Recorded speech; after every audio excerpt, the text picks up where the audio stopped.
Salut à tous, salut Maud. Salut. C'est Maud du Bidule et Bouli du Bidule. On est là pour vous parler d'un petit festoche qu'on a été faire ensemble avec Mouisette. Oui. Avec l'ami Mouisette. L'ami Mouisette. Bah, oui, mais ça me fait penser à l'ami Molette. Ah bah, elle va être très contente que tu dises ça, à mon avis. Quel a été donc ce festival, Maud? Donc, c'était le festival de Montreux Confluence qui a eu lieu les 6 et 7 juin 2014. Voilà. Qui se situe à Montreux, donc en Seine-et-Marne. Dans le sud-sud de la Seine-et-Marne. C'est le sud-sud de la Seine-et-Marne. Ah ouais. Il faut être très précis. Donc c'est Isola-San du Sud. Voilà. C'est ça. Ah, c'est ça. Donc c'était la 18e édition. Voilà. Donc ça fait quand même 18 ans qu'ils existent. Donc c'est un festival, d'après ce que j'ai compris, qui a beaucoup grandi, qui est parti vraiment de rien, qui est parti comme un festival gratuit, où il y avait certainement 3-4 groupes du coin, je pense. Ouais. Voilà, et comme on va voir la programmation de cette année, ils ont bien évolué quand même depuis 18 ans. Ouais. Donc il y a 2 scènes principales. Il y a 2 scènes. Qui sont la scène Lou Reed et la scène James Brown. Ouais, qui sont, alors bizarrement, c'est pas que c'est assez bizarrement foutu, c'est que les 2 scènes sont l'une en face de l'autre. Ouais. Je me dis, quand je suis arrivée, je me dis, ouais, s'ils jouent en même temps, ça va pas le faire du tout, avec la console au milieu, en fait. Et en fait, non, parce qu'ils jouent en alternance. C'est que la première scène se termine, 30 secondes plus tard, la deuxième commence. Ce qui est pas bête, ce qui laisse le temps aux machinaux de pouvoir installer tout le matériel et de faire les balances pendant que le groupe finit de jouer. En fait. Donc du coup, il n'y a pas de perte de temps. T'as pas besoin de galoper pendant un quart d'heure pour aller à l'autre scène. T'es vraiment, t'as juste à tourner ton cul, en fait, à droite, à gauche pour... On a oublié l'autre salle aussi, qui est... Alors... La spécificité aussi de Montreux Confluence, c'est qu'il joue pas que, il y a pas que des groupes de musique, il y a aussi des comiques. Des comiques. Donc juste à côté des scènes principales, il y avait une salle en fait, une salle des fêtes ou un truc comme ça. Je crois. Voilà, où il y avait des comiques qui jouaient. Voilà. Donc c'est assez marrant quand même. Ouais, c'est rigolo. Ouais. Et ça sur 2 jours. Ouais, 2 jours. Donc les vendredi, samedi et tout ça pour moi, je trouve ça assez exceptionnel. 13 € le pass de 2 jours. Ouais. C'est défiant toute concurrence, le prix, hein. Bon, après, on va pas trop en dévoiler non plus sur nos avis, puisqu'on va un petit peu détailler par la suite. Oui. Mais je trouve que ça vaut quand même vachement le coup. Ah bah oui, carrément. Ouais. Voilà. Donc, nous sommes partis donc avec Mouisette dans cet endroit. Essayer de trouver une place dans Montreux, tout d'abord. Ouais. C'est assez facile d'accès, on va dire. Il y a pas mal de places de parking. C'est en pleine ville, hein, de toute façon. Ouais, c'est en pleine ville. Pour pouvoir se garer. Donc, le festival se situe dans un petit parc qui est au centre de la ville. Un grand parc. Un grand parc. Un petit parc, voilà. Alors oui, ce qui est bien, c'est que le parc, en fait, il y a que de l'herbe.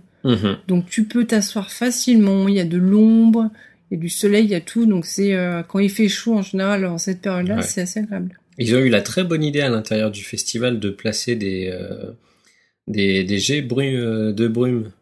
Des jets de brume. Bah, des petits... Des brumisateurs. Des brumisateurs, exactement. J'ai cherché le nom. Très bien placé. C'est génial. Moi, je pense que notamment pour les gamins, enfin, les enfants, les parents qui venaient avec les gamins, c'était un très bon choix parce qu'avec le temps qu'il a fait ce week-end-ci, c'était assez... autre chose, pendant que tu parles de gamins, autre chose qui m'a interpellée, c'est la population en fait des festivaliers. C'est-à-dire que il y avait, alors je sais pas le ratio, mais près de la moitié quand même, je pense, de familles, de parents avec des enfants. Très familial. Il y avait beaucoup de personnes de plus de 50 ans. Ouais.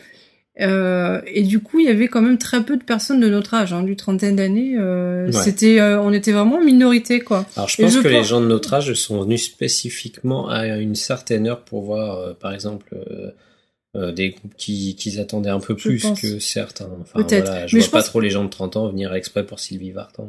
Non. Peut-être. Il y a peut-être des gens de 30 ans qui sont fans de Sylvie Vartan, je sais pas. Des gens qui sont très influencés par leurs parents. Non, mais je pense qu'il y a beaucoup de personnes de Montreux, en fait, et des alentours de Montreux. Ouais. Je pense qu'ils attendent ça chaque année. Assez localement. Et ça m'a assez surpris. Et franchement, l'ambiance était très très bonne avec mais ils dansent et tout ça, ils chantent. Et je sais pas, moi, le fait de voir tous ces gamins courir sur sur les terrains et tout ça. Je trouvais ça assez sympathique. On était en train de manger, tout calmement. Et il y avait les gamins qui jouaient autour de nous. Enfin, moi, c'était ambiance bon enfant, en fait. Ouais. Ambiance familiale, mais avec de la musique. Ça nous arrive de voir des gosses sur d'autres festivals, mais c'est plus rare. Et là, c'était vraiment omniprésent, on va dire. Voilà. Donc, au niveau de la prog. Alors, allons-y. Alors, le premier jour. Donc il y avait une trentaine de groupes, je crois que sur les 2 jours. Ouais. Donc c'est pas mal.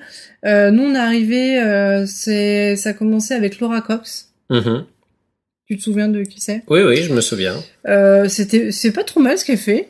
C'était un petit peu son, allez, on va dire là, la ACDC, Airborne, un peu rock'n'roll australien de ce genre-là, quoi. Plutôt pas mal foutu. Ouais. Je connaissais pas du tout, et vu qu'on est arrivé vers la fin du set à peu près. On a dû voir un quart d'heure, mais c'était vraiment sympa. Ouais, c'était pas mal. Je pense que ça a développé par la suite, ouais. Ensuite, on a vu Ward Leonard. Ouais. Alors toi, je sais pas si je crois que t'as pas forcément accroché. Moi, j'ai bien aimé ce qu'ils ont fait. Pas plus que ça. Alors, c'est peut-être dû à la position où on était, à la chaleur qu'il faisait aussi, du coup. Ouais. Au niveau du son, j'étais pas vraiment dedans au début, et voilà, quoi. Et moi, il faut que je me mette en condition pour être bien au festival. Alors, autre grand nom qu'on attendait, que tout le monde attendait. Enfin, nous, peut-être pas forcément. Les Soulmen, Vigon, Bami et Jay. Ouais, alors là, grosse surprise. Alors, Soulmen, j'aurais pas parié un seul copec dessus. Ouais. Bon, du coup, ils étaient que 2 sur scène parce que Bami était malade, apparemment. Donc, il y avait Vigon et Jay. Ouais. Ils ont déchiré. Ouais, c'était super.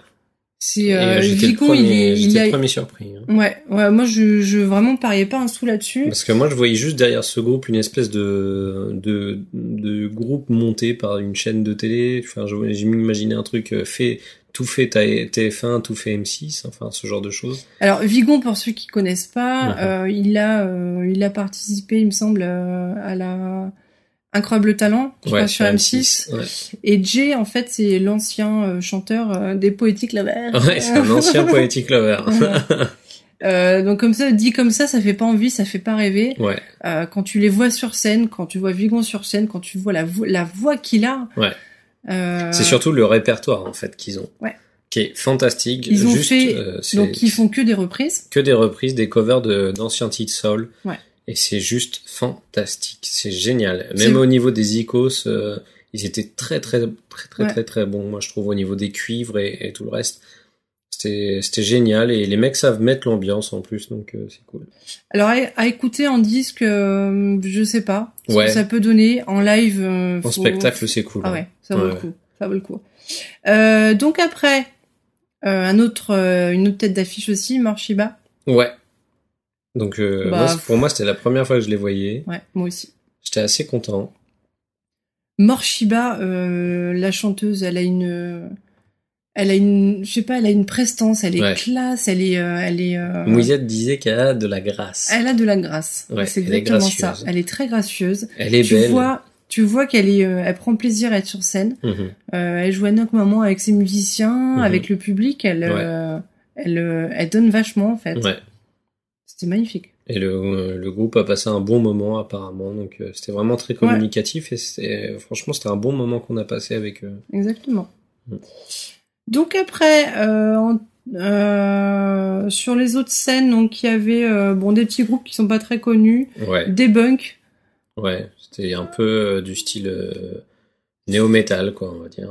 Ouais, avec un chanteur pas forcément. Ils sont tout jeunes, on peut pas non plus. Non, ils sont tout jeunes. Il me semble que c'était leur première scène. Voilà. Bon, voilà. Pas leur première, mais une des premières grandes scènes. Grande scène. Après, il y avait In Cry. Ouais, avec le mec bodybuildé. Ah, c'était eux. Oui, c'était le mec bodybuildé avec son kit. Moi, j'ai retenu que ça. Alors, ils ont été annoncés en tant que rap metal à la base. J'ai pas trop retrouvé ça. Bon, peut-être qu'il faut écouter plus sur ce qu'ils font sur leur site ou je ne sais. Mais moi, j'ai pas trouvé un truc qui m'intéressait trop, et vocalement, j'ai trouvé ça assez poussif. Alors, du coup, on a été boire un verre de rosé à la place.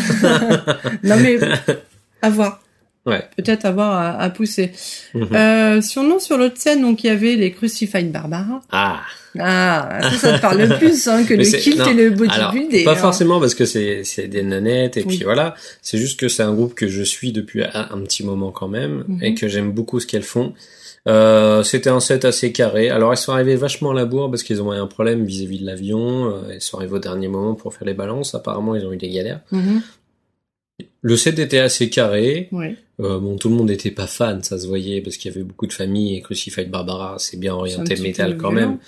Donc voilà, mais il y avait du monde quand même et moi ce que je trouve cool, alors petite parenthèse, c'est que les gens, même si c'était pas trop leur genre de zik, ils étaient super là. Fair play. Ils étaient là, tout le monde écoutaient. Applaudissait et tout ça. C'était très cool de leur part. Parce que vu le public, c'est vrai que du coup, le vendredi après-midi, je trouve qu'il y avait eu beaucoup de métal. Et pas forcément très accessible pour le public qui était visé à la base. Mais je pense que c'est pour ça qu'ils l'ont mis le vendredi après-midi en fait. Justement parce que c'était plus facile pour les passer à ce moment-là. Peut-être. Voilà. Bon, après il y avait Codeline. Ouais, donc petit groupe irlandais qui monte en ce moment, mais bon moi c'est pas ma cam, c'est du lover. C'est chanteur à minette. C'est du pop rock lover, c'est un peu du U2, mais encore plus love quoi. Voilà. Love. Il y avait donc le dernier groupe qu'on a vu nous vendredi, Simple Minds. Ouais. Bon voilà, c'est Simple Minds. D'où le nombre de personnes qui étaient plus de la cinquantaine qui étaient présents, parce que c'est un groupe qui a quand même marqué cette génération. Nous on n'a pas clairement. Ça sonne très années 80. Oui, alors après ça reste très propre quand même. Les mecs sont encore en place. Par contre, voilà, vu leur âge, parce qu'ils ont, je sais pas quel âge ils ont plus d'une cinquantaine d'années. Ouais, bien sûr. Ils sont encore bons sur scène. Enfin, ils sont pas fatigués quoi. À savoir qu'à Montreux Confluence, ils sont assez coutumiers du fait de faire venir des vieux de la veille au niveau du rock'n'roll. L'année dernière, c'était Toto comme tête d'affiche. Il y a eu Alice Cooper une année. T'es dégoûté. Il y a plein de groupes comme ça qui sont venus et qui avaient l'air vachement sympas. Enfin, moi, je trouve ça cool de penser un petit peu à tout le monde aussi, pas faire place qu'à des nouveaux groupes que les plus âgés connaissent pas forcément ou s'intéresseraient pas. Donc voilà, et puis après, il y avait les DJ, mais on n'est pas resté jusque-là. Voilà. Nous, on a été ramasser le rétro de la voiture qui s'était fait péter pendant la nuit. Ça, c'est un autre problème. Et du coup, donc le lendemain, donc il y avait un petit peu plus du coup d'artistes parce que ça commençait plus tôt. Ça commençait à midi et quart. Toujours en plein cagnard. Les premiers, du coup, on les a pas vus. Il y avait Nanou Trio que je ne connais pas. Destin, Johan Frégé. Ouais. Johan Frégé, je crois que c'est un gagnant de pas Popstar, mais sur TF1 là, je sais plus. D'accord. The Voice. D'accord. Il me semble. C'est pour ça que ça me parle pas des masses. Il me semble. Il y avait Stratagem, je pense que c'est un petit groupe aussi. Rosie Never Stops. Voilà, je ne sais pas. Je ne sais pas. Il y avait Sohan. Ouais. Bon. Ça plaît pas. Alors, je ne savais pas qu'il continuait à faire de la musique au final, moi, donc voilà, j'étais étonné. Il y avait, donc nous on arrivait pour Sylvie Vartan. Voilà, au moment où on est arrivé, c'était Sylvie Vartan, donc on a été chercher des billets. Sylvie Vartan, je pense que il y avait beaucoup de monde, il y avait énormément de monde. Ouais, ça faisait pas mal de monde quand même en plein après-midi. Bon, on était le samedi, je m'attendais pas à ce qu'il y ait autant de gens déjà à cette heure-là. Mais écoute, son public est venu la voir, c'est tout à fait normal. Ouais. Donc ça s'est bien passé pour elle, mais petit problème, c'est qu'elle a mis un petit peu tout le monde à la bourre, la petite Mère c'est clair, elle a pris du temps. Tout le programme a été décalé à cause de Sylvie Vartan. Mais bon, je pense que ça a plu. Ouais. On a même nous fredonné des chansons quand même, faut le dire. À la fin, les plus connues. Sinon, donc il y avait Triggerfinger. Ouais. Ça c'était bien ça. J'étais bien content. Alors c'est vraiment un petit coup de cœur du moment ce groupe. J'étais bien content et ils ont une putain d'énergie sur scène, donc j'étais encore plus heureux de voir que tout ce qu'ils savaient mettre dans l'album et ils savaient le mettre sur scène, donc c'est cool. Et de toute façon, je vous en reparle très bientôt. Voilà. Ouais, dans une nouvelle rubrique. Dans une nouvelle rubrique. Voilà. Sinon après il y avait donc les fameux Chic. Ouais. avec Chic Nile avec Rodgers. Nile Rodgers. Ils ont mis, on peut dire carrément le feu. Ouais. Tout le monde était en transe. Ouais. Toi, je sais que c'est pas trop Moi, ta c'est tasse pas de du thé. tout mon genre. Ouais, des trucs je un suis peu content. funky, Je suis content de les avoir vus quand même. Ouais. Mais Nile Rodgers, c'est juste un mec mythique. Il a bossé avec il a tout le bossé monde. avec tous les plus grands quand même. Et d'ailleurs, une des plus grandes parties du concert a été un medley de toutes les chansons qu'il avait composées, alors notamment avec Bowie, Madonna, Diana Ross, les Daft Punk bien sûr avec Get Lucky. Enfin voilà, tous les gens qui ont eu la chance de bosser avec lui.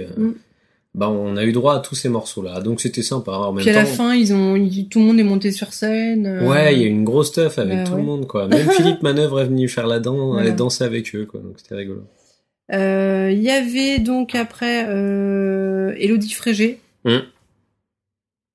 Oui. Voilà, mais je pense qu'elle a les gens ont bien aimé. Elle avait son public. Hein, les gens étaient venus la voir aussi. Puis chez les gosses, ça marche plutôt pas mal, hein, ce genre d'artiste. Donc notamment, elle a fait il y a pas longtemps un truc pour Disney, il me semble. Donc oui, il me semble aussi. Ça doit marcher. Bon, elle était ça va, jolies petites affaires. Oui. C'est une belle petite. Une belle petite nénette. Ouais. Il y avait alors Boy George. Boy George. Alors. C'était énorme. Alors. Pareil, j'aurais pas forcément payé pour aller le voir en concert. Je l'aurais très fortement regretté parce que le voir sur scène, c'était énorme. Franchement, c'était super. Je m'y attendais pas du tout. Et c'était franchement génial. Tu vois qu'il était en plein kiff. Et ses icônes sont géniaux, quoi. Ouais.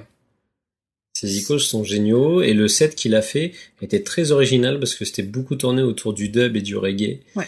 Et tout ce qu'il faisait un peu avec Culture Club à un moment donné. Et il a fait beaucoup de morceaux comme ça, mais je m'attendais plus à des trucs un peu plus pop, comme les gens l'attendaient, à mon avis. Et franchement, c'était génial. Et tout le monde a retrouvé... il y a eu forcément ses plus grands tubes.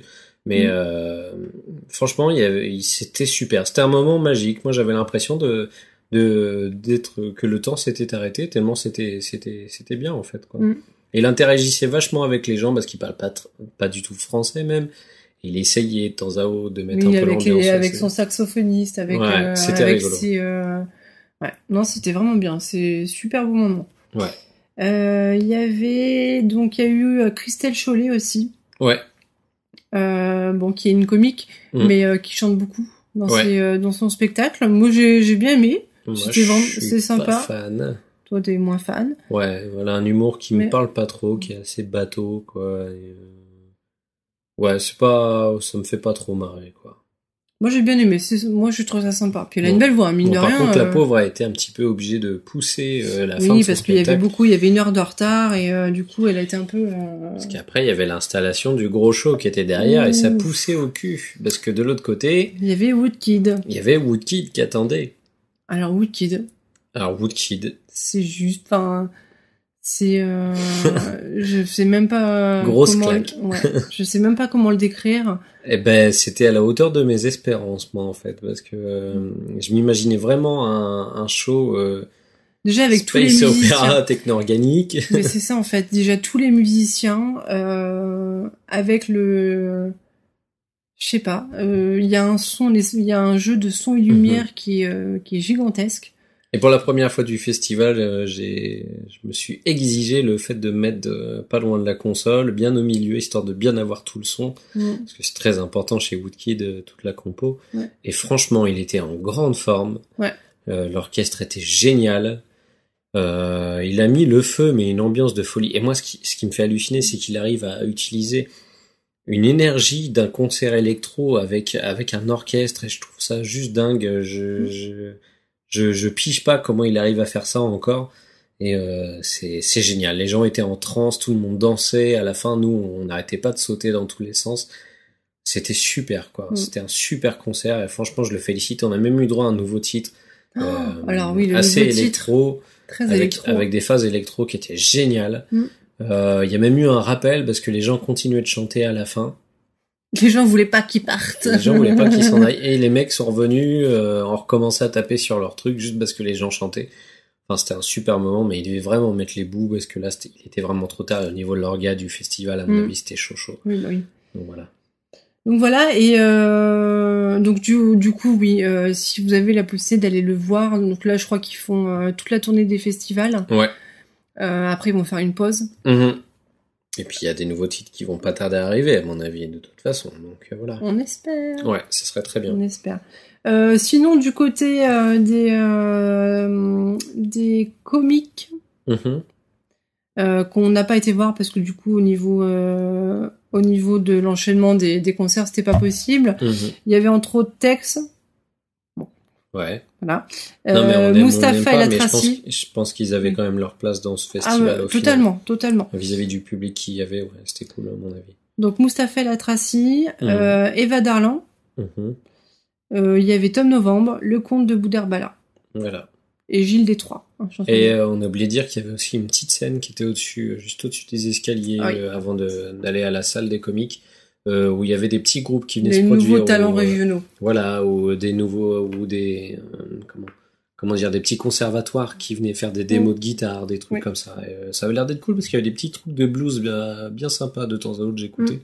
Et c'était cool. On n'a pas trop parlé des guitoons qu'il y avait. Non, j'allais en venir. Alors, comme d'hab, il y a à boire, à manger. Les prix restent raisonnables. Malgré tout, comme partout, je pense, comme dans tous les festivals. 6 € la pinte de crocs. Après, il y avait le bar à vin qui était sympa, plutôt pas mal foutu. Très belle déco. C'était joli, ouais. Ça te plaisait bien, ça. Il y avait quoi d'autre? Il y avait, quelques petits trucs atypiques, du genre, sandwich jamaïcain, des trucs comme ça, des trucs qui changeaient un peu. Il y avait du portugais aussi, on a mangé des pastéis de nata. Ah bah ça. Non, c'était vraiment bien, très belle organisation. T'as pas parlé des toilettes sèches? Oh, les toilettes sèches, c'est juste une invention magnifique. La nouvelle passion de Maud. La sciure de bois, c'est magnifique. Non, les gens étaient ultra respectueux. Pour une fois dans un festival, on n'a pas vu un seul mec bourré. C'est vrai. Ça reste, il faut le noter quand même. Ouais. Hein. La police très présente. La Croix-Rouge pareil. Ouais. Voilà, aux petits soins. Il y avait beaucoup de sécurité. Beaucoup de staff. Énormément. Ouais. Voilà. À un moment donné, même au début, on voyait que ça, du staff partout, quoi. À la limite, il y avait pas trop de gens, Non, mais très belle organisation. Il me semble qu'ils ont, du coup, sur les 2 jours, il y a eu 40 000 visiteurs. Ce qui est très, pas mal ce qui est très très bien pour un petit festoche comme ça. Ouais. Enfin, petit. Je commence à devenir grand. Voilà, je m'entends parce qu'on en a fait des beaucoup plus grands, nous. Oui, il y a 200 000 visiteurs comme les Main Square, effectivement. Voilà.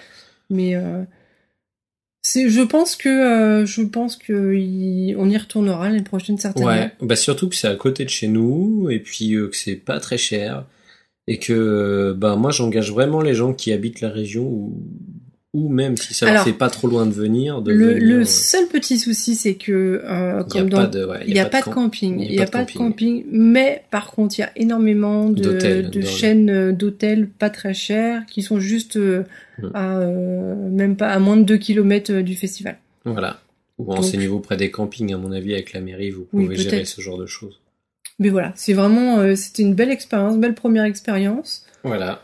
Félicitations à eux, parce que franchement, voilà. Moi, je suis assez étonné d'avoir autant aimé au final, parce qu'au début, je m'imaginais un truc, ok. La programmation est très hétéroclite.